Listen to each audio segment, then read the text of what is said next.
Senhoras e senhores telespectadores da TV Otimista, senhoras e senhores internautas do blog do Edson Silva, estamos começando o nosso primeiro programa da semana, dizendo que os deputados estaduais cearenses, que são líderes de suas respectivas bancadas na Assembleia Legislativa, reúnem-se hoje, pela primeira vez no ano e na atual legislatura, depois de muitos protestos da oposição por conta do rolo compressor da base do governo, liderada pelo deputado Romeu Aldigueri, um nome intolerável para os oposicionistas, não apenas pela sua insistência em votar todas as matérias do governo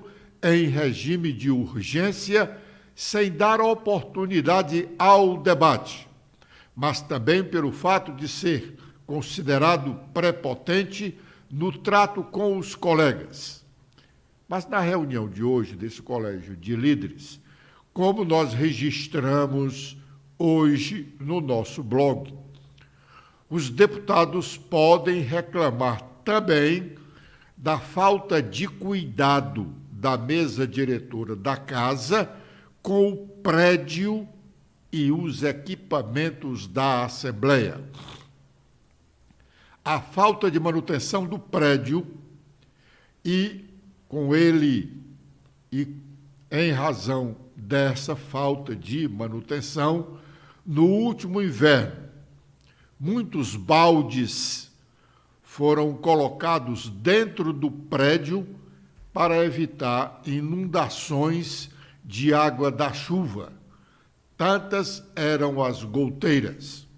Uma delas, grande, como foi mostrada, ou como está sendo mostrada na foto, ilustrando a matéria em que tratamos disso no blog do Edson Silva. Essa grande era na porta única de entrada para o plenário da casa. Além disso, no último mês, em 2 oportunidades, as sessões ordinárias tiveram que ser suspensas por conta de mau trato nos equipamentos. No primeiro foi o som. E no segundo, que aconteceu na última quinta-feira, foi um curto-circuito numa das bancadas de assento dos deputados, exigindo um corre-corre de bombeiros para evitar um mal maior. Na sexta-feira passada, foi empossado o novo reitor da Universidade Federal do Cariri, reitor Silvério de Paiva Freitas Júnior.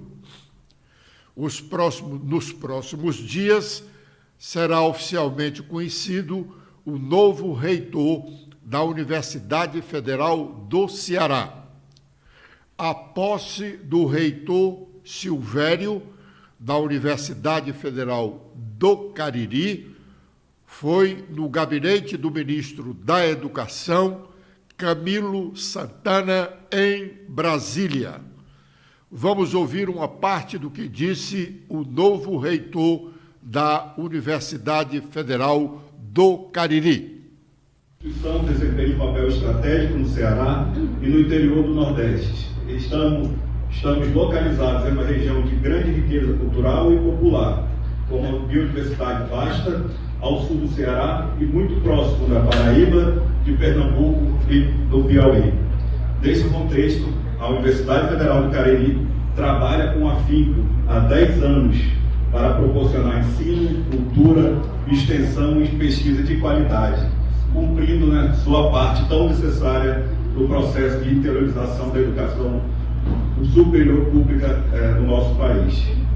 Apesar das muitas dificuldades que se abateram sobre todas as instituições federais de ensino superior, principalmente as mais novas, como a nossa, a UFCA conseguiu avançar em várias frentes.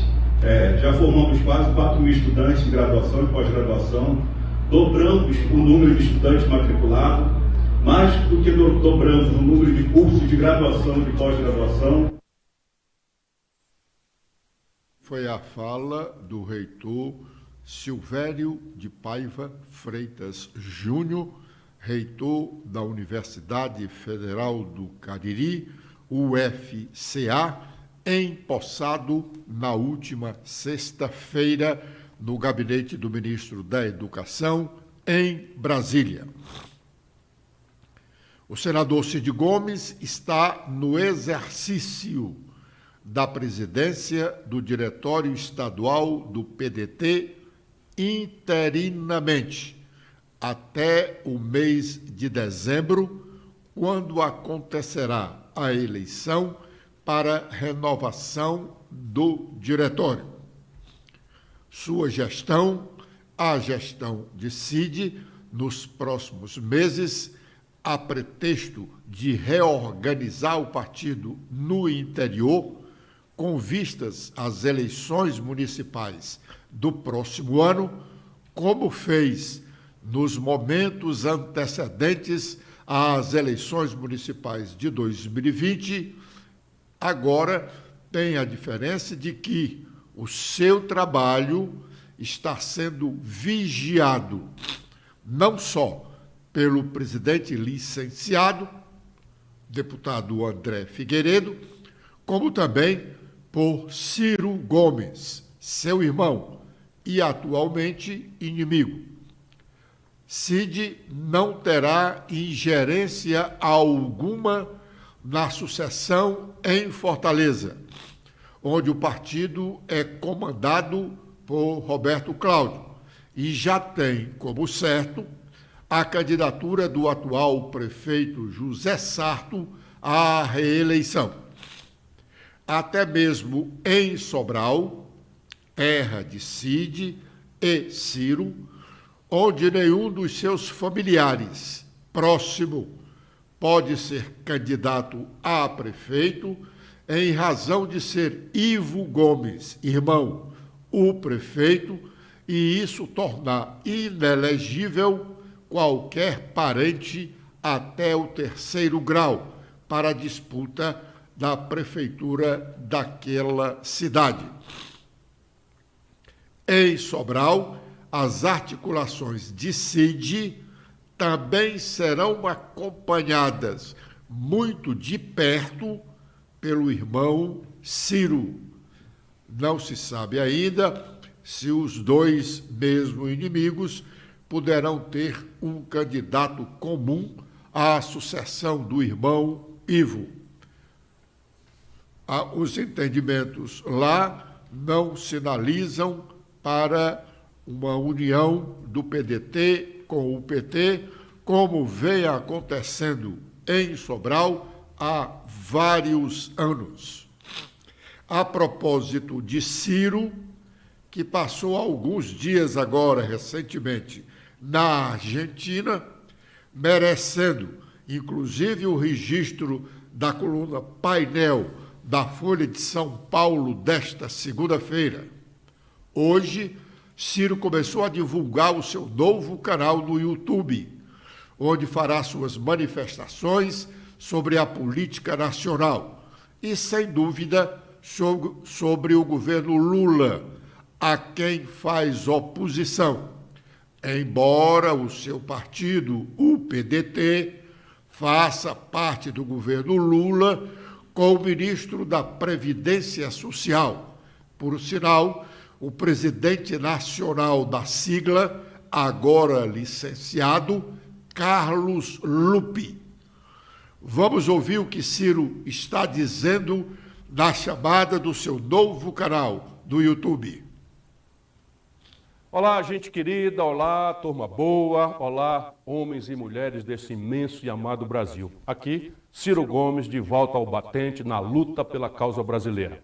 Hoje com uma novidade muito especial para mim. Estou lançando a minha newsletter. Vai ser uma newsletter semanal chamada O Brasil Desvendado. Nessa newsletter nós vamos ter a oportunidade de analisar, fora da propaganda, fora da torcida, fora do negativismo que infelizmente inferniza o debate brasileiro, aquilo de fato que está acontecendo no nosso país. É verdade que o Brasil está crescendo?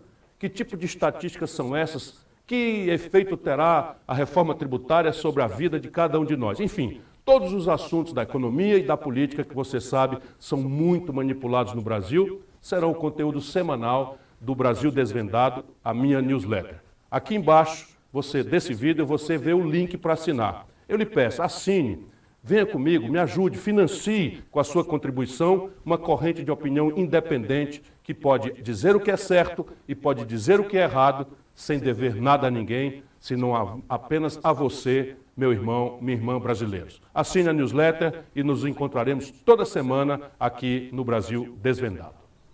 Bom, pelo título, já dá para se imaginar que o governo Lula vai ser muito fustigado. O Brasil desvendado. Ciro pode voltar a ser aquele insuflador que conhecemos e que, por alguns meses, ficou fora da mídia, logo depois das eleições presidenciais de outubro do ano passado. O Brasil desvendado promete ser um grande opositor do governo Lula. Agora é o momento de fazermos o nosso primeiro intervalo. E já já estaremos de volta com a sequência do nosso programa.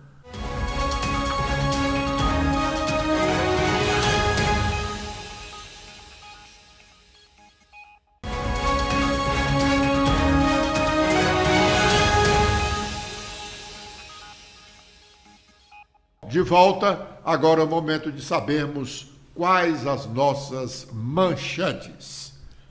Letícia. Olá, Edson. Olá a todos que acompanham o nosso programa desta segunda-feira. Com as atualizações feitas no nosso blog, temos que normas para organizações das polícias militares e os bombeiros, um projeto que também lista 37 garantias para profissionais da corporações, incluem o uso privativo de uniformes e distintivos, porte de armas, seguro contra acidentes de trabalho e pensão para o cônjuge ou dependente. Temos também sobre o dinheiro do erário cearense para o Natal de Luz, para a Casa Cor, para o Aleluia, que acontece neste mês de julho, e a Expocrato, que já está acontecendo. Apesar de serem eventos do setor privado, a lei diz que nos projetos a serem executados com os recursos previstos, fica vedada a realização de qualquer ações que possam configurar a promoção pessoal de autoridades ou de servidores públicos. O prefeito aqui de Fortaleza, José Sarto, decreta o tombamento do edifício Estoril. De acordo com o decreto, toda e qualquer ação de restauração, manutenção, conservação e adaptação aos novos usos que incidam sobre o bem tombado devem ser analisadas e aprovadas pela Coordenação de Patrimônio Histórico-Cultural da Secretaria Municipal de Cultura aqui de Fortaleza, que devendo ser mantidas as características originais em razão das quais foi determinado o tombamento definitivo desse bem. Também temos em destaque a prestação de contas do Supremo 6 meses depois do vandalismo que ocorreu em janeiro. No último sábado, 6 meses após o atentado, as instituições brasileiras seguem firmes. Cadeiras, quadros, vidraças e obras de artes foram restaurados. O impacto financeiro da destruição foi de 11 milhões de reais apenas no Supremo Tribunal Federal. Agora, com os destaques nacionais, iniciando pelo Estadão, temos em principal manchete sobre economia. A reforma tributária pode virar a chave do Brasil para um novo ciclo? Para o ex-ministro Joaquim Levy, mudança no sistema de impostos deve atrair investimentos do exterior. E Aloysio Mercadante, presidente do BNDES, diz que a proposta vai aumentar a competitividade. Agora, com os destaques do Globo, temos em principal manchete sobre novo regime de impostos. Mourão, Ciro Nogueira e Sérgio Moro. O apoio da oposição abre caminho para a reforma tributária no Senado Federal. Parlamentares se posicionam a favor da PEC, embora queiram debater mudanças no texto que foi aprovado na Câmara dos Deputados na semana passada. Também temos sobre barraco no WhatsApp. Deputados do Partido Liberal trocam xingamentos sobre voto na reforma tributária e ameaçam sair do PL. O líder da sigla, Altineu Cortez, decidiu bloquear o grupo após desentendimento generalizado entre esses parlamentares. A coluna de Lauro Jardim fala sobre a estratégia dos governistas para fechar o cerco a Anderson Torres na CPI sobre os atos antidemocráticos. E com as últimas da Folha de São Paulo, temos que multinacionais estão otimistas com a operação no Brasil e esperam alta nas vendas. O levantamento feito pela Folha, com 100 empresas, mostra cerca de 80% de menções positivas no país. E também temos em destaque que a eleição em Porto Alegre tem Eduardo Leite em cima do muro em uma frente bolsonarista. Sebastião Melo costura aliança por reeleição e a esquerda tentará repetir a fórmula de 2022. Também temos que Flávio Dino percorre mais da metade do país com programação de segurança em construção. O Ministério da Justiça ainda está em fase de validação do PRONASSE para 163 municípios brasileiros. Muito bem. O PSDB continua na crista da onda. A manchete aí citada agora há pouco diz que o Eduardo Leite, que é governador do Rio Grande do Sul, está em cima do muro com relação a candidatos lá na capital daquele estado. Aqui, o PSDB está trabalhando, inclusive, no interior do Estado. Na última sexta-feira, o presidente estadual, Elcio Batista, que é vice-prefeito de Fortaleza, e o presidente de honra da agremiação do Estado, o ex-senador Tasso Gereissati, tiveram lá em Juazeiro do Norte, onde fizeram um encontro realmente bem movimentado. Mas é muito difícil a situação do partido aqui no estado do Ceará, como de resto no país, porque já frisamos aqui no nosso programa em inúmeras oportunidades que, como não há respeito, os políticos não respeitam os seus respectivos partidos, sempre o grande partido nacional é aquele partido do presidente da República. Idem em relação aos estados. Aqui, já, o maior partido do estado vai ser o PT, porque é governado por um petista, é o Mano de Freitas. Foi assim quando Tasso Gereissati governou o estado do Ceará, junto com os seus liderados à época, Ciro Gomes e Lúcio Alcântara. Durante os governos de Tasso, 3, de Ciro, 1, de Lúcio, 1, 5 governos, 20 anos, o PSDB foi o maior partido do estado do Ceará. Assim que Lúcio Alcântara perdeu a eleição, o PSDB começou a minguar. E aí foi nascendo um outro partido. Até o PROS já foi maior partido no Ceará, quando ele tinha como filiado o ex-governador Cid Gomes. Depois Cid saiu e, quando entrou no PDT, o PDT passou a ser o maior partido do estado. Até agora ainda é, mas com quase mais da metade do partido, dos seus representantes, prefeitos e deputados estaduais e federais, querendo ingressar no PT.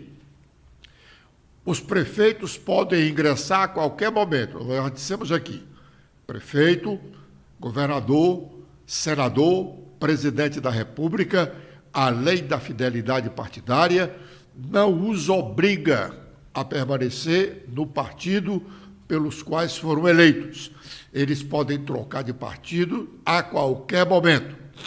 Mas a legislação eleitoral e pede que vereador, deputado estadual e deputado federal mudem de partido durante os 4 anos do seu mandato.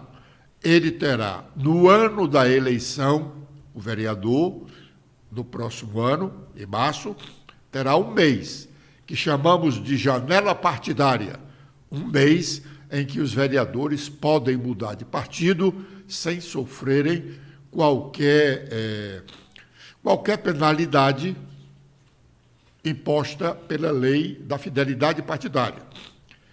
Já em 2026, só lá em 2026, quando das eleições estaduais e federais, é que os deputados estaduais e federais poderão trocar de partido, sem sofrer penalidades. Pois bem, então, o PT ainda não é o maior partido no estado do Ceará hoje, porque o governador Eumano de Freitas ainda não deu a mão para os que querem se filiar ao PT.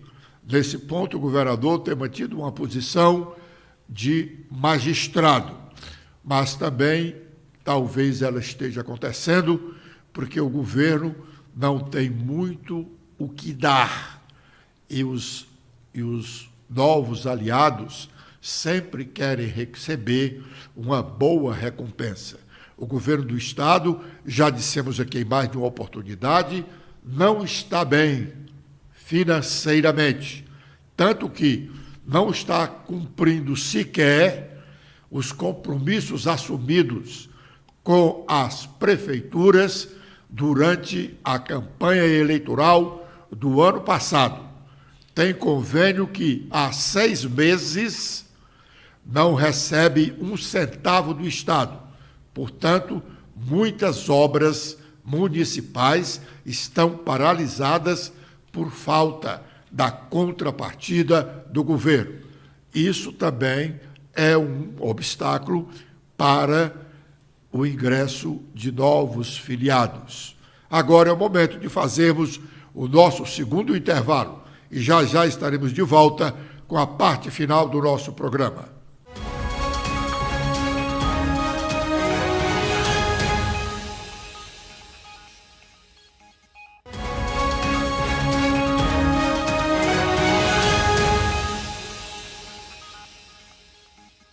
O presidente Lula, em mais uma viagem internacional, falou na Colômbia, onde continua o seu trabalho de convencimento da integração de todos os países da América Latina. Vamos ouvi-lo.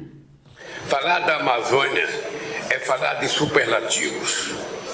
Ela abriga a maior floresta tropical do mundo, com 10% de todas as espécies de plantas e animais do planeta. Tem 50 milhões de habitantes, com 400 povos indígenas que falam 300 idiomas diferentes. Possui a maior reserva de água doce do planeta, incluindo o verdadeiro oceano subterrâneo. Ocupa 40% do território da América do Sul. E se fosse um país, seria o 7º maior do mundo, atrás da Austrália e antes da Índia. Esses seus 6 milhões e 300 mil quilômetros quadrados caberiam todos os 27 países da União Europeia, mas Reino Unido, Noruega, Turquia, Japão, Coreia do Sul e Nova Zelândia. Os países amazônicos têm 2 desafios a enfrentar juntos. Um deles é institucional e diz respeito ao fortalecimento da organização do Tratado de Cooperação Amazônica. O outro é político e se refere à construção de uma nova visão de desenvolvimento sustentável para a região. Na semana passada, celebramos os 45 anos da assinatura do Tratado de Cooperação Amazônica. O tratado foi uma iniciativa pioneira. Seu foco era nos blindar de pressões de atores alheios à região. Ao longo de todos esses anos, Não temos dado à ótica a atenção que ela merece. A cúpula de Belém será um momento de correção de rota. A abertura às autoridades locais e à sociedade será um componente essencial dessa nova ótica. É preciso valorizar o papel dos prefeitos, governadores e parlamentares. Não se faz política pública sem participação das pessoas que conhecem o território. Para isso, queremos formalizar o Fórum das Cidades Amazônicas e o Parlamento Amazônico. Com a realização dos diálogos amazônicos, nos dias que antecederão a cúpula de Belém, reuniremos a sociedade civil e a academia em sessões que resultarão em recomendações de ações concretas.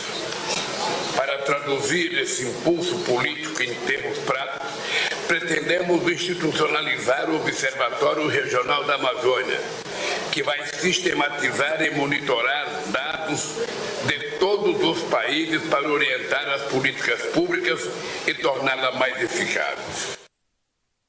Com essa palavra do presidente Lula, nós estamos encerrando aqui o nosso programa de hoje. Obrigado pela audiência dispensada, com a proteção de Deus. Prometemos voltar amanhã neste horário. Letícia. Eu também faço meus agradecimentos a todos que acompanharam nosso programa de hoje. Espero revê-los amanhã. Até lá!